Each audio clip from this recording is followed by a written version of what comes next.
American F-35 യുദ്ധവിമാനം വാങ്ങാനുള്ള ആശയം ഉപേക്ഷിച്ച് തുർക്കി വിമാനം വാങ്ങാൻ UAE തീരുമാനിച്ചു. ഈ വിവരം പുറത്തുവന്നതോടെ ലോകം തള്ളിക്കളയുന്ന ഒരു വിമാനം ഇന്ത്യയിൽ നിർമ്മിക്കാൻ ട്രംപ് ശ്രമിക്കുകയാണെന്ന വിമർശനവും ഉയർന്നുവന്നിട്ടുണ്ട്. തങ്ങളുടെ വിമാനങ്ങളാണ് ഏറ്റവും ശക്തമെന്ന് അമേരിക്ക അവകാശപ്പെടുന്നു.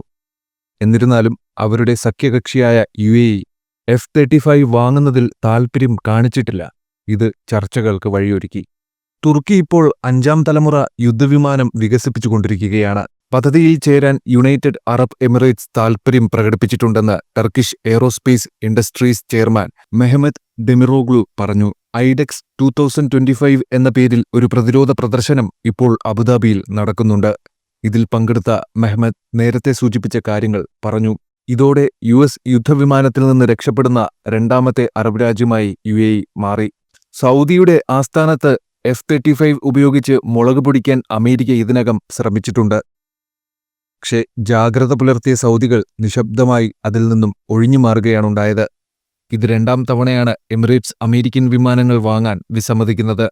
F-22വിനെക്കുറിച്ചുള്ള ചർച്ചകൾ ആരംഭിച്ചപ്പോൾ തന്നെ ഫ്രാൻസ് സർക്കാരിനൊപ്പം നിൽക്കുകയും റാഫേൽ ജെറ്റുകൾ വാങ്ങുകയും ചെയ്തു. ഇപ്പോൾ തുർക്കിയുടെ 5ാം തലമുറ KAN വിമാനങ്ങൾ വാങ്ങുമെന്നാണ് UAE പ്രഖ്യാപിച്ചിരിക്കുന്നത്.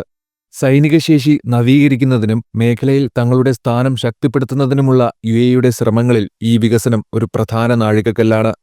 ടർക്കിഷ് എയ്റോസ്പേസ് ഇൻഡസ്ട്രീസ് വികസിപ്പിച്ചെടുത്ത KAN വിമാനം വിപുലമായ വ്യോമമേധാവിത്വം, മൾട്ടിറോൾ വൈദഗ്ധ്യം നൽകുന്നതിനായി രൂപകൽപ്പന ചെയ്ത 5ാം തലമുറയിൽ ഉൾപ്പെട്ട സ്റ്റെൽത്ത് ഫൈറ്റർ ജെറ്റാണ്. നൂതന റഡാർ സംവിധാനങ്ങൾ, കുറഞ്ഞ നിരീക്ഷണശേഷിയുള്ള രൂപകൽപ്പന, മികച്ച പ്രകടനമുള്ള എഞ്ചിനുകൾ എന്നിവയുൾപ്പെടെ അത്യാധുനിക സാങ്കേതിക വിദ്യകളാണ് ഈ വിമാനത്തിലുള്ളത്.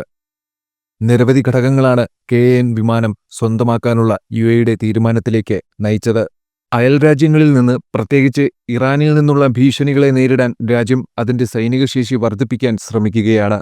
KAN വിമാനത്തിന് വ്യോമമേധാവിത്വത്തിൽ ഗണ്യമായ മുൻതൂക്കം നൽകുന്നത് അവയുടെ നൂതന സവിശേഷതകളും സ്റ്റെൽത്ത് കഴിവുകളെയും മുൻനിർത്തിയാണ്.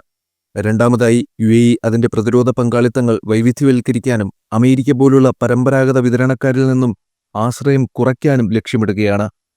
തുർക്കിയുമായുള്ള ബന്ധം ശക്തിപ്പെടുത്താനും പ്രാദേശിക സഹകരണം പ്രോത്സാഹിപ്പിക്കാനും ശ്രമിക്കുന്ന UAEയുടെ പ്രതിരോധ തന്ത്രത്തിൽ KAN വിമാനത്തിന്റെ ഏറ്റെടുക്കൽ ഒരു പ്രധാന മാറ്റമാണ്. ആഗോള പ്രതിരോധ വിപണിയിൽ ഒരു പ്രധാന കളിക്കാരനായി ഉയർന്നുവരാനുള്ള തുർക്കിയുടെ ശ്രമങ്ങളിൽ സുപ്രധാന നാഴികക്കല്ല് അടയാളപ്പെടുത്തുന്നതിനാൽ ആഗോള പ്രതിരോധ വ്യവസായത്തിലും ഈ കരാർ പ്രത്യാഘാതങ്ങൾ ഉണ്ടാക്കിയേക്കാം. പരമ്പരാഗത വിതരണ ശൃംഖലകളെയും സഖ്യങ്ങളെയും തടസ്സപ്പെടുത്തിക്കൊണ്ട് സ്വന്തം തദ്ദേശീയ പ്രതിരോധ കഴിവുകൾ വികസിപ്പിക്കാൻ KAN വിമാന പദ്ധതിയുടെ വിജയം മറ്റ് രാജ്യങ്ങളെയും പ്രചോദിപ്പിച്ചേക്കാം. ആഗോള പ്രതിരോധം വികസിച്ചുകൊണ്ടിരിക്കുന്നതിനാൽ ദേശീയ സുരക്ഷ നിലനിർത്തുന്നതിനും പ്രാദേശിക സ്ഥിരത പ്രോത്സാഹിപ്പിക്കുന്നതിനും പൊരുത്തപ്പെടാനും സഹകരണം, തന്ത്രപരമായ ആസൂത്രണം എന്നിവയുടെ പ്രാധാന്യത്തെക്കുറിച്ചുള്ള ഒരു ഓർമ്മപ്പെടുത്തലായി ഈ കരാർ പ്രവർത്തിക്കുന്നു.